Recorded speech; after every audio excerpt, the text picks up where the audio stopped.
तो last part में हमने देखा था कि जाओ ने शियोकी को सेफ रहने के लिए कहा था क्योंकि एंशिएंट टेंपल वाले लोग उसे ढूंढ रहे थे। जिसके बाद जाओ कुछ मॉन्स्टर्स को रोकने चला गया था, लेकिन एक मॉन्स्टर ने उसे बहुत ज्यादा घायल कर दिया था। तो जाओ ने अपने ट्रैकिंग डिवाइस के थ्रू अपने अंदर टैबू पावर्स डाल ली थी और फिर उसकी मदद से उस मॉन्स्टर का सर कट कर दिया था। पर टैबू पावर यूज करने की वजह से उसकी मौत हो गई थी, जिससे गुस्सा होकर शियोकी ने एक ही अटैक से उस मॉन्स्टर को मार दिया था।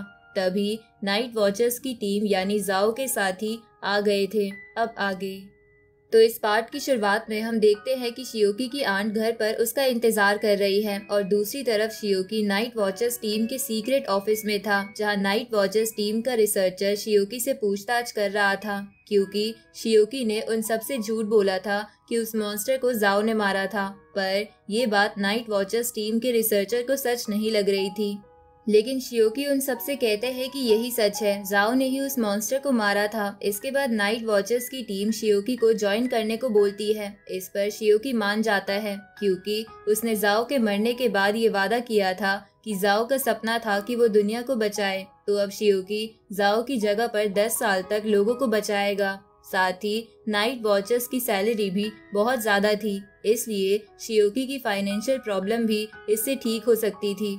अगली सुबह शियोकी मिलिट्री के जरिए अपने घर पर एक लेटर भिजवाता है जिसमें उसने अपनी आंटी और भाई से झूठ बोला था कि वो आर्मी ज्वाइन कर रहा है, इसलिए वो कुछ टाइम के लिए घर से बाहर जा रहा है। लेकिन असल में शियोकी ने नाइट वॉचमैन का ग्रुप ज्वाइन कर लिया था। साथ ही शियोकी ने अपनी आंट को कुछ पैसे भी भेज दिए थे। तो वो लेटर और पैसे देखकर शियोकी की आंट दुखी हो जाती है। साथ ही शियोकी का भाई भी शॉक था। तभी शियोकी अपनी आंटी के पास कॉल करता है और वो ऐसे अचानक से जाने के लिए माफी मांगता है, पर आंटी शियोकी के ऊपर गुस्सा नहीं करती और उसे वहां अपना ध्यान रखने को कहती है। साथ ही शियोकी की आंट उससे कहती है कि जो पैसे उसने भेजे हैं वो उसकी शादी के लिए जमा कर लेगी, पर शियोकी अपनी आंट से बोलता है कि आपको वो पैसे अपने और भाई के ऊपर खर्च करने चाहिए क्योंकि उसे और पैसे हर साल गवर्नमेंट से मिलते रहेंगे। इसके बाद हम देखते हैं नाइट वॉचर्स टीम के कैप्टन ने शियोकी के कहने पर उसके घर के बाहर एक प्रोटेक्टिव बैरियर लगा दिया था जिससे उसकी फैमिली डीमन से सेफ रहे। इधर नाइट वॉचर्स की टीम शियोकी की ट्रेनिंग शुरू कर देती है, जहां सबसे पहले टीम का स्नाइपर शियोकी का शूटिंग टेस्ट लेता है, जिसमें शियोकी अपने टारगेट को एक बार भी हिट नहीं कर पाता। ये देखकर वो स्नाइपर समझ जाता है कि शियोकी ने गन पहले कभी नहीं चलाई है। जिसके बाद टीम की होंगिंग नाम की लड़की शियोकी की फिजिकल ट्रेनिंग करवाती है, जिसमें भी शियोकी ज्यादा अच्छा परफॉर्म नहीं कर पाता है। रात में वो रिसर्चर शियोकी को समझाता है कि उसके पास किंग ऑफ गॉड मिशेल की पावर्स है, इसलिए बहुत से लोग उसे पकड़ने की कोशिश करेंगे जिससे दुनिया खतरे में पड़ सकती है। इसलिए शियोकी को जल्द से जल्द अपनी पावर्स के बारे में जानना होगा। इसके बाद उस टीम की छोटी लड़की जियाओ शियोकी को वर्चुअल वर्ल्ड में लेकर जाती है, जहां वो उसे बताती है कि हमारे पास एक स्पेशल सॉफ्टवेयर है जिससे पता चल जाता है कि कोई पर्सन किस लेवल पर है। इसके बाद वो शियोकी का लेवल टेस्ट करती है जो कि लेवल 1 वेसल लेवल था।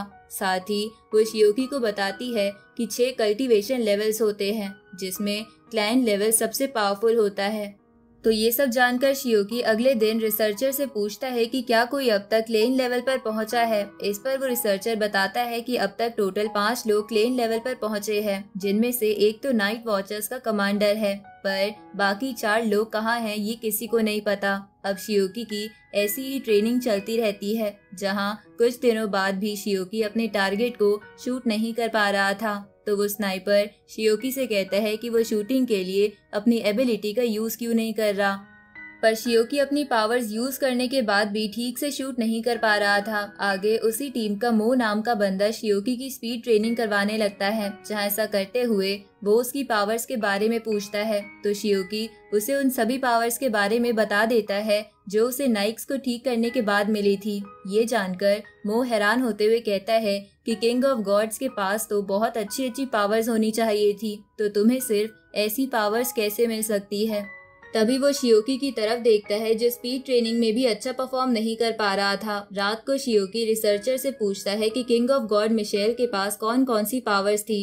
इस पर वो रिसर्चर बताता है कि हमें मिशेल की पावर्स के बारे में ज्यादा नहीं पता है, बट हमारी एक ओल्ड साइंटिस्ट की बुक में मिशेल की पावर्स के सेक्शन में बस चमत्कार लिखा है, पर किसी को उसका मतलब नहीं पता। अब कुछ दिन बीत जाते हैं जहाँ धीरे धीरे शियोकी स्पीड और फिजिकल ट्रेनिंग में काफी अच्छा परफॉर्म करने लगता है। साथ ही वो छोटी लड़की जियाओ जब शियोकी की मेंटल स्ट्रेंथ की ट्रेनिंग करवा रही थी तो वो भी शियोकी की ग्रोथ देखकर हैरान थी। पर जब शियोकी शूटिंग क्लास के लिए जाता है तो वो स्नाइपर शियोकी को एक राइफल देता है और उसे कहता है कि इससे एक चींटी को भी मारा जा सकता है, पर शियोकी उसे भी अपने टारगेट को हिट नहीं कर पाता। ये देखकर वो स्नाइपर समझ जाता है कि शियोकी गन्स के लिए नहीं बना है।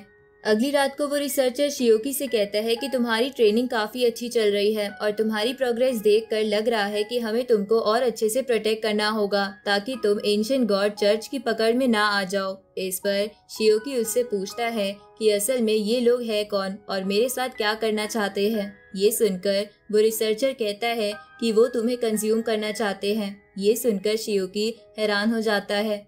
तभी वो रिसर्चर शियोकी को बताता है कि ये एंशिएंट गॉड टेम्पल 3 बुरे गॉड्स ने मिलकर बनाया था ताकि वो दुनिया पर कब्जा कर सके और इसके लिए वो टैबू और डिवाइन पावर वाले लोगों को अपनी टीम में शामिल करते हैं। ये सुनकर शियोकी पूछता है कि अगर वो लोग पूरी दुनिया पर कब्जा करना चाहते हैं तो जरूर जहाँ जहाँ फॉग है वहाँ के इंसान भी जिंदा होंगे। इस पर वो रिसर्चर कहता है कि अभी तुम इन बातों पर ध्यान मत दो और बस इतना ध्यान रखो कि वो एंशिएंट चर्च वाले लोग तुम्हें ना पकड़ ले, वरना वो तुम्हें या तो अपनी टीम में शामिल कर लेंगे या मार देंगे। आगे हम देखते हैं रात में शियोकी मो के साथ बाहर आया होता है क्योंकि मो ने उसे एक सीक्रेट दिखाने को कहा था। तभी शियोकी देखता है कि होंग यिंग जाओ की कब्र के पास बैठकर रो रही है। तब शियोकी को पता चलता है कि होंग यिंग जाओ से कितना ज्यादा प्यार करती थी। शियोकी होंग यिंग के पास जाकर उसे चुप कराने लगता है पर मो उसे रोक देता है क्योंकि अगर शियोकी उसके पास गया तो ये कोई सीक्रेट नहीं रह जाएगा। तभी शियोकी देखता है कि वो वहाँ अकेला नहीं है बल्कि ग्रुप का हर मेंबर वहाँ है और हर कोई जाओ को मिस कर रहा है। अब ये सब देखकर शियोकी भी इमोशनल हो जाता है और सीधा घर जाकर सो जाता है जहाँ वो ड्रीम में नाइक्स के पास आया हुआ था, जहाँ वो नाइक्स को उसकी मेडिसिन देता है। पर नाइक्स को शियोकी का मूड ठीक नहीं लग रहा था, इसलिए वो उससे पूछती है कि बेटा क्या कोई प्रॉब्लम हुई है, लेकिन शियोकी उसे कुछ नहीं बताना चाहता था। तो नाइक्स उसे कहती है कि बेटा हम एक फैमिली है, तुम्हें मेरे साथ बात शेयर करनी चाहिए। इस पर शियोकी उसे बताता है कि मेरा एक दोस्त था जो दुनिया को बचाना चाहता था पर वो अब इस दुनिया में नहीं है, इसलिए मैंने कुछ समय के लिए उसका काम संभाल लिया है, पर मुझे नहीं लग रहा है कि मैं उसकी तरह दुनिया को बचा पाऊंगा। ये सुनकर नाइक्स कहती है कि तुम्हें किसी के जैसा बनने की जरूरत नहीं है वरना तुम खुद की जिंदगी ठीक से नहीं जी पाओगे। इसके बाद नाइक्स बोलती है कि मुझे लग रहा है कि तुम्हारी जान को खतरा हो सकता है, इसलिए मैं तुम्हें अपना ब्रेसलेट देना चाहती हूँ जो तुम्हें प्रोटेक्ट करेगा। लेकिन तभी नाइक्स को याद आता है कि वो ब्रेसलेट उसके पास नहीं है और वो शियोकी से कहती है कि मेरा ब्रेसलेट 5 साल पहले एक लड़की ने मुझे हराकर ले लिया था जो इसी हॉस्पिटल के 3rd फ्लोर पर रहती है। ये सुनकर शियोकी 3rd फ्लोर पर जाने लगता है जहाँ जाते हुए वो सोच रहा था कि कोई आम लड़की कैसे क्वीन ऑफ डार्कनेस को हरा सकती है। अब 3rd फ्लोर पर पहुँचने के बाद शियोकी को एक रूम में एक लेटर मिलता है जिसमें उस लड़की ने शियोकी को लिखा था कि तुम इस हॉस्पिटल के मालिक हो और मैं इस हॉस्पिटल की गेस्ट थी। साथ ही मैंने कुछ समय के लिए तुम्हारी पेशेंट का एक ब्रेसलेट लिया है जो मैं वापस आकर लौटा दूंगी। उसी वक्त शियोकी देखता है कि उस हॉस्पिटल के पीछे हलचल हो रही है तो शियोकी वहां चला जाता है जहां उसे एक जेल में वही डीमन मिलता है जिसकी वजह से जाओ मरा था। वो डीमन बाहर निकलने की काफी कोशिश कर रहा होता है। तभी शियोकी अपनी थोड़ी सी पावर रिलीज करता है जिससे वो डीमन दूर जाकर गिरता है। अब शियोकी के सामने एक नोट आता है जिससे उसे पता चलता है कि उसने इस क्रिएचर को मारा था तो शियोकी चाहे तो इस मॉन्स्टर की सोल को खत्म कर सकता है या फिर इसकी फियर वैल्यू 60 से ऊपर करके इसे इस हॉस्पिटल की नर्स बना सकता है, जिसके बाद वो इस हॉस्पिटल की रक्षा भी करेगा।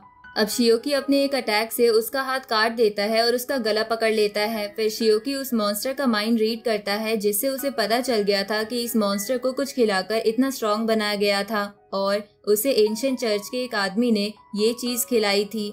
साथ ही उसकी मदद से शियोकी को एंशिएंट चर्च के बारे में भी काफी कुछ पता चल जाता है। फिर शियोकी उस मॉन्स्टर का गला काफी जोर से दबाने लगता है और अब उस मॉन्स्टर की आंखों में भी डर दिख रहा था, पर शियोकी उस मॉन्स्टर से कहता है कि वो उसके ऊपर बिल्कुल दया नहीं करेगा। और इस हॉस्पिटल की नर्स नहीं बनाएगा क्योंकि उसने काफी खास इंसान को मारा है। ये कहकर शियोकी उस मॉन्स्टर को मार देता है। अब अगले सीन में शियोकी कैप्टन के साथ स्वॉर्ड ट्रेनिंग कर रहा था, जहाँ कैप्टन के पास लकड़ी की स्वॉर्ड थी, लेकिन फिर भी शियोकी उसे छू भी नहीं पा रहा था।